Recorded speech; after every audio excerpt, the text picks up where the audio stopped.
खुदा की एक मेहर है मुझ पर, ट्रिगर दबा के अफसोस नहीं करता। सोते वक्त सपने में उनकी शक्ल नहीं आती जिनको मारा है, सिर्फ उनकी आती है जो अभी तक बचे हैं।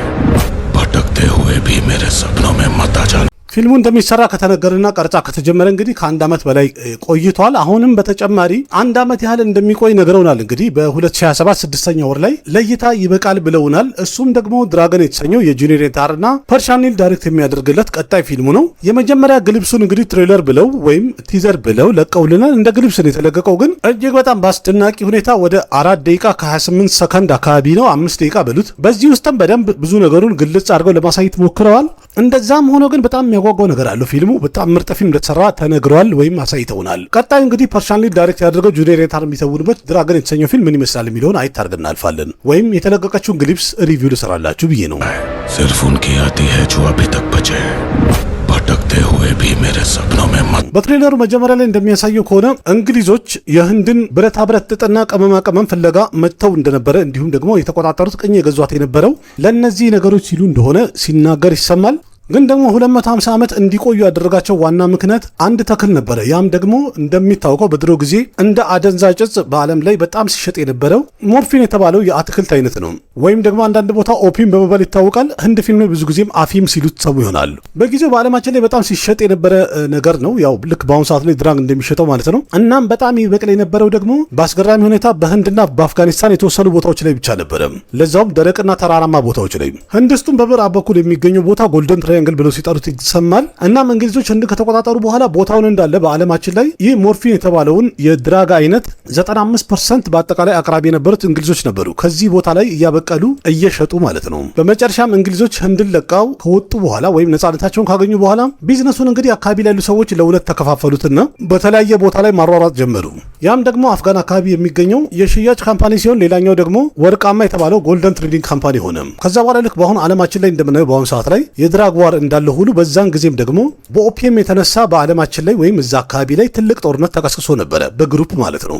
ይህ እንግዲህ የፊልሙ ዋና መነሻ ሲሆን፣ በዚህ ሰዓት ላይ ግን አንድ ሌላ አስገራሚ ክስተት ይፈጠራል። ያም ደግሞ አንድ ልጅ ይወለዳል፣ በዚህ ሁኔታ ውስጥ ያድጋል። እናም በሁኔታዎቹ እጅግ በጣም መሪ የሆነና ዘግናኝ አስፈሪ ገዳይ ይሆናል። ያም ደግሞ የፊልሙ አክተር ጁኒየር ኤንቲአር ይሆናል። በዚህ ፊልም ላይ ደግሞ ያለው ገጸ ባህሪ ወይም ስሙ እኔ ድራገን ይሆናል ብዬ ነበር ያሰብኩትኝ፣ አይደለም ተባለ። እናም ሉገር ነው ስሙ አሉን። ሉገር ማለት ምንድን ነው የሚለውን ከዚህ በፊት ሰምቼ ስለማላቅ ጎግል ላይ ባፈላለኩኝ ሰዓት ላይ በሁለተኛ ዓለም ጦርነት አካባቢ ጀርመኑ የምታመርት የነበረው እጅግ በጣም ኃይለኛ የተባለ የመሳሪያ አይነት ሉገር ይባል ነበረ። እንግዲህ ከአክተሩ ክብደትና አስፈሪነት አኳያ በዚህ ስም ሊጠሩት ችለዋል ማለት ነው። በዛ ላይ በፊልሙ ላይ አሹቶሽ ራናና አኒል ካፑር ከፊት ቦታውን ይዞ የሚጫወቱበት ፊልም እንደሆነ አሳይተውናል። ከዛ ሌላ ከቦሊውድ ማለት ነው የተለያዩ አክተሮችም እንዳሉበት አሳይተውናል። በጣም ድምቅ ያለና ምርጥ መሳጭ ፊልም እንደሚሆንም ብዙ የሚነገር ነገር አለ ወይም ደግሞ ያሳዩን ነገር አለ። የፊልሙ ዳይሬክተር እንደሚታወቀው ቀደም ብሎ ኡግረምና ኬጂኤፍ 1 እና 2 አይተንለት ነበር። ከዛ በኋላ ደግሞ ሰላርን አይተናል። እዚህኛው ፊልም ላይም የኬጂኤፍ እና የሰላር ቫይብ ይታይበታል። እንደዛም ሆኖ ግን በጣም የሚያምርና ቆንጆ ነገር እንደሚያሳየን ምንም ጥርጥር የለውም። ወይም ደግሞ በደንብ የሚያሳይ ነገር አለ፣ መሳጭ ነገር እንደሚያሳየን። በተለይ ደግሞ የሳውዝ ፊልሞች እንደዚህ ወደ ኋላ ተመልሰው ቆየት ያለ ታሪክን በሚያሳዩ ሰዓት ላይ በጣም ያምራል። ፐርሻንሊ ደግሞ ቀደም ብሎ ዳይሬክተርነቱን በደንብ ብቃቱን ስላሳየንና ምርጥ ስራዎችን ስላቀረበልን መቼስ ኬጂኤፍ 2ቱም ክፍል አንረሳውም። ሰላር ደግሞ ሁለተኛው ክፍል እየተጠበቀ ያለ እንግዲህ አሁን ይሄኛውን ይዞት መጥቷል። ሁሉ ነገር ሲታይ ከኬጂኤፍና ከሰላር ጋር በጣም የሚመሳሰል ነገር አለው። አንድ ዩኒቨርስ ሊያደርጋቸው ፈልጎ ነው፣ ሊያቀላቅል ነው፣ ከኬጂኤፍ ጋር የሚገናኝ ነገር አለው የሚለው በአሁኑ ሰዓት ላይ ኢንተርኔት ላይ በጣም ትልቅ ጥያቄ ፈጥሯል። የሚሆን ከሆነም እንግዲህ ሊሆን ይችላል። ምናልባትም ለዛ ይሆናል ኬጂኤፍ 3ኛውን ክፍል ወደ ኋላ ገፋ ያደረገው አሁን ከዚህኛው ዓለም ጋር ሊቀላቀለው ፈልጎ ሊሆን ይችላል። ለምን የፊልሙ ላይ ያለው አመት በዛው አካባቢ ላይ ሰርክል እንዲያደርግ ማድረጉ ወደፊት ሄዶ እንግዲህ ሮኪንግ ስታር ያሽና ጁኒየር ኤንቲአር አንድ ላይ ደግሞ ቀጣይ ክፍሉን ይዞ እንዲመጡ ለማድረግ አስቧል የሚል ጥያቄ ያስነሳን ያለው። ከሆነም አሪፍ ነው፣ ካልሆነም ደግሞ የሚሆነውን አብረን ምን ይሆናል።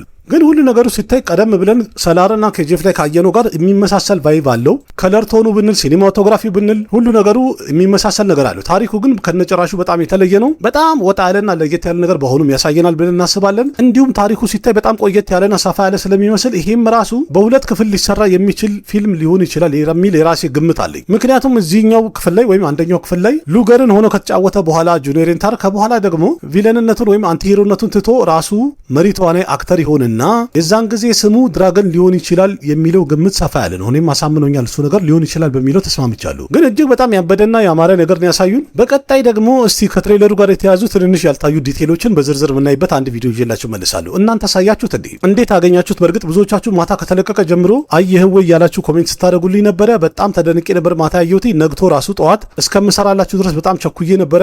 እጅግ በጣም አስገርሞኛልም ያምራል። አንደኛ ፐርሻን ሊል ዳይሬክተሩ ቀደም ብሎ ከሰራቸው ስራዎች አኳያ የሚቀጥለው ስራውን በጣም እየጠበቅን ነበረ። ድራገን ደግሞ ለቀረጻ ራሱ ረጅም ጊዜ ፈጅቶ ነበር። በመጨረሻ ምን ይዞልል መጣ የሚለውን ማየት ፈልጌ ነበረ። የሚገባው ያህል ነው። እንደዚህ ቆይቶ በመጨረሻ ተሰርቶ የወጣው ውጤት በጣም የሚያምር እንደሆነ አሳይቶናል።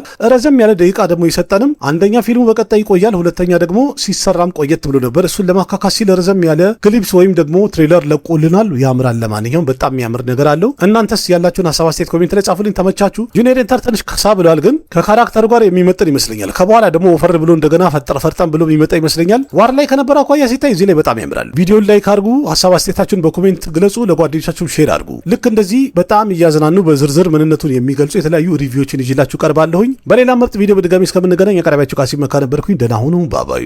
खुदा की एक मेहर है मुझ पर, ट्रिगर दबा के अफसोस नहीं करता। सोते वक्त सपने में उनकी शक्ल नहीं आती जिनको मारा है, सिर्फ उनकी आती है जो अभी तक बचे हैं। भटकते हुए भी मेरे सपनों में मत आ जाना।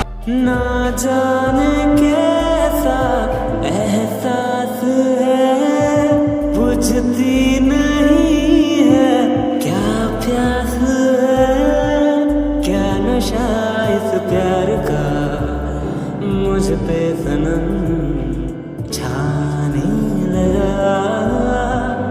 कोई न जाने क्यों चैन होता है, क्या करूँ हाय कुछ कुछ होता है, क्या करूँ हाय कुछ कुछ होता है।